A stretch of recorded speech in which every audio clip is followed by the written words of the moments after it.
Thanks very much for staying with us. Time now for Eye on Africa with me, Georgia Calvin-Smith. Tonight, the UN warns that Sudan's war risks inflaming instability in Darfur and says that the world cannot afford to allow the region to again become a humanitarian calamity. Also, there is a vibrant turnout for African talent at the VivaTech conference here in Paris.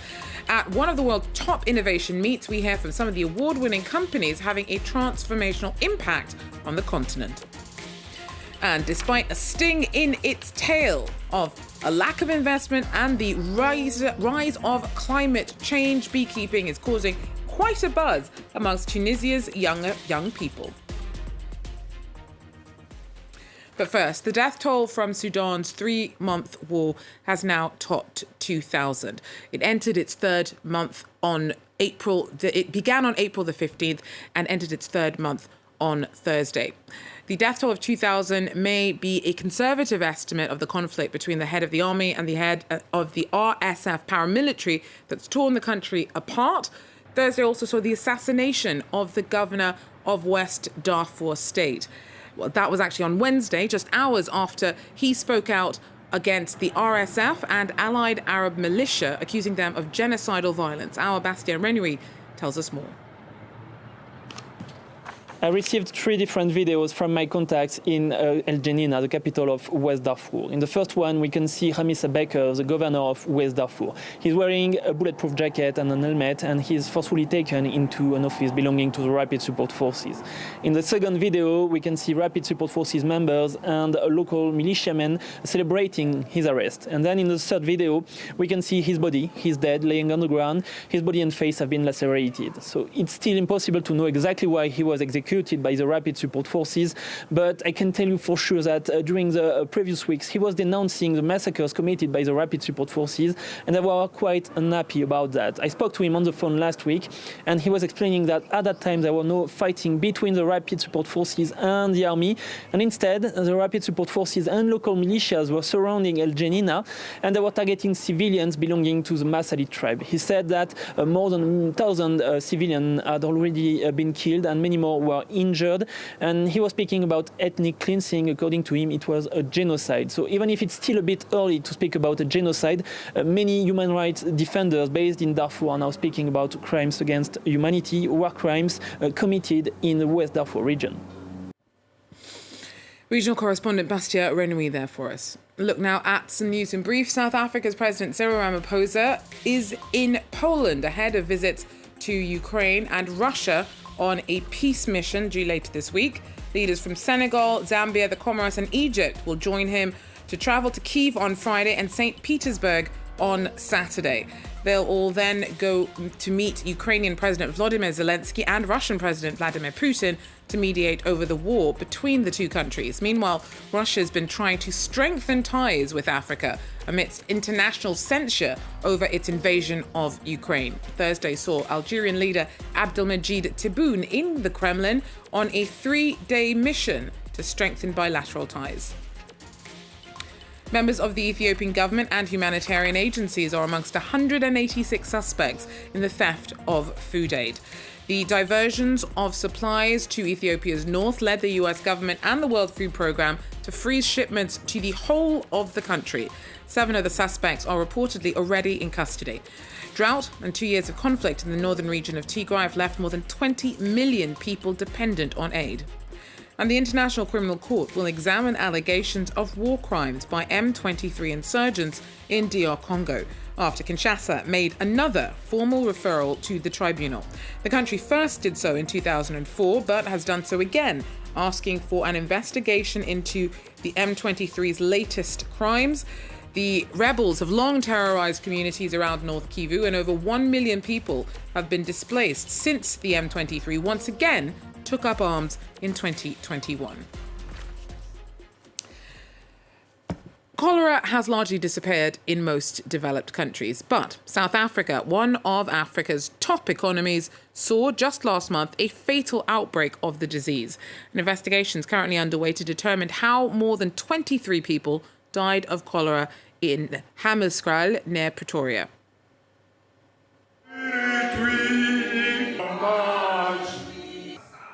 Haman Scroll prays for the more than 23 people who have died of cholera here last month.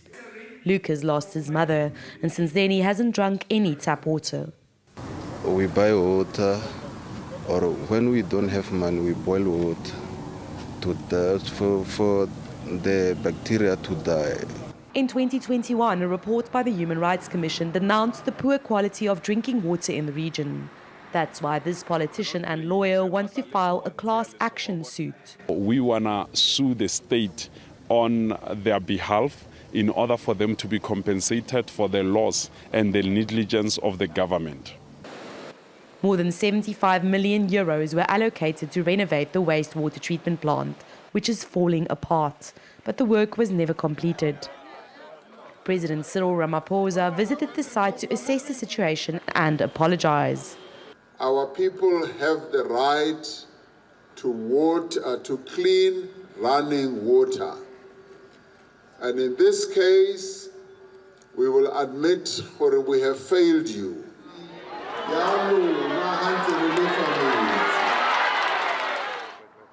Scientists at this laboratory are trying to understand where the epidemic came from, but they are not surprised. Hammanskraal already had a cholera outbreak in 2016, and according to research, 50% of tap water in South Africa is unsafe to drink. It's really a big battle that we're sitting with, but there's no excuse really. There has been sufficient funds. It's about getting the right people in play, and then also to ensure that we maintain and ensure that there's sufficient supply and demand in the future. Hammanskraal is only 40 kilometers from Pretoria, the capital of South Africa. While waiting for clean tap water, its residents rely on trucks to supply it. African talent has been cleaning up here in Paris at the VivaTech conference. It's a meeting of some of the world's most talented, innovative minds. And we went along to meet 3 winners of the Africa Tech Awards, which are given to startups from the continent who take on the sectors of climate, health, and fintech with a fresh approach. These big blocks might look like cement, but they're made from plastic waste. Developed by an Ethiopian startup, it's a cheap and low-carbon option, which appeared to win over French President Emmanuel Macron, who attended this year's edition of the Viva Tech trade fair in Paris. We have a product that is almost 40% cheaper than the conventional building materials that are found on the market today. It's consuming hard-to-recycle plastic that would have ended up in the natural environment, but it's also 5 times less polluting than using cement-based products. Health startups were also massively present at VivaTech this year. Waspiro is the brainchild of a Cameroonian entrepreneur. It offers instant video consultations to users. It absolutely aligns with the culture because most people in Africa will go to the hospital when it's really serious. So we don't have the mindset of booking appointments to talk to a doctor later on. In addition to that, we have the Health Social Network where users can freely ask questions to doctors and have answers instantly. And in the finance world, this Nigerian startup has raised around 4 million euros.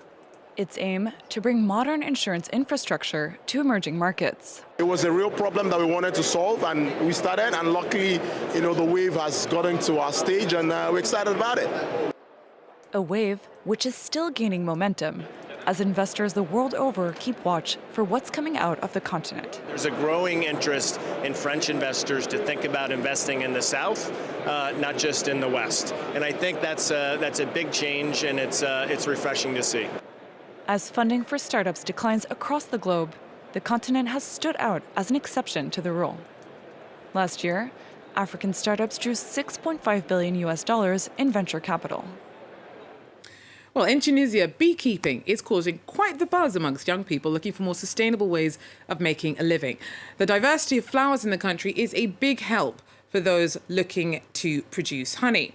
But it's not always a sweet deal. The sector desperately needs investment.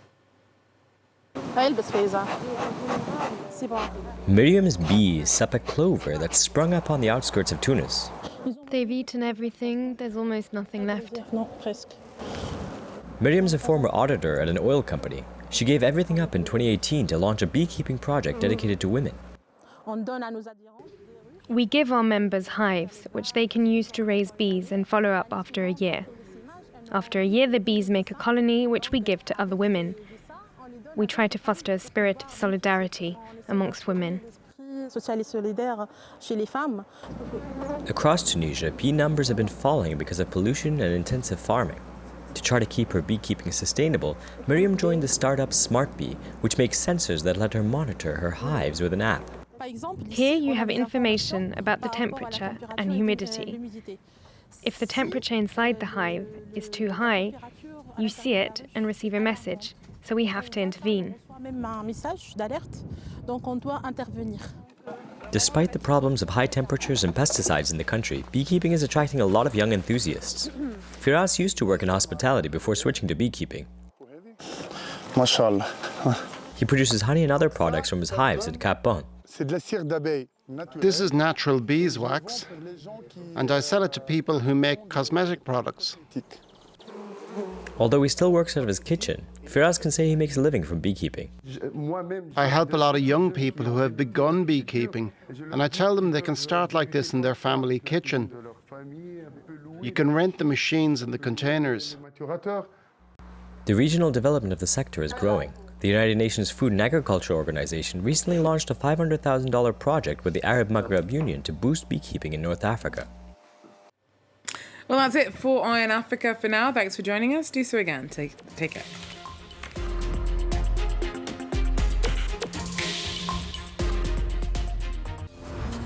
The Warsaw Ghetto, 1943. One of the dark chapters of the Jewish genocide.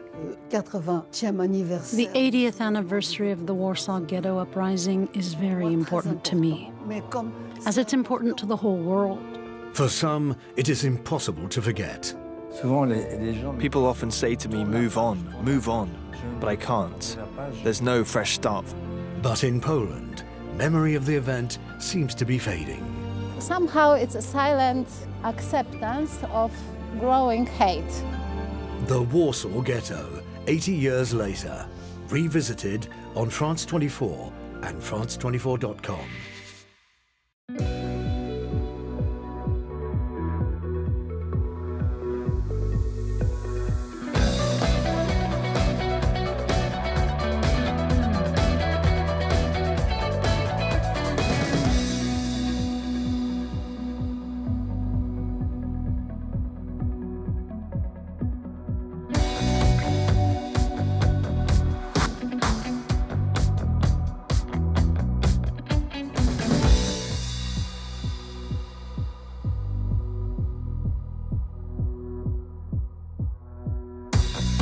France 24, every art form. Liberté, égalité, actualité.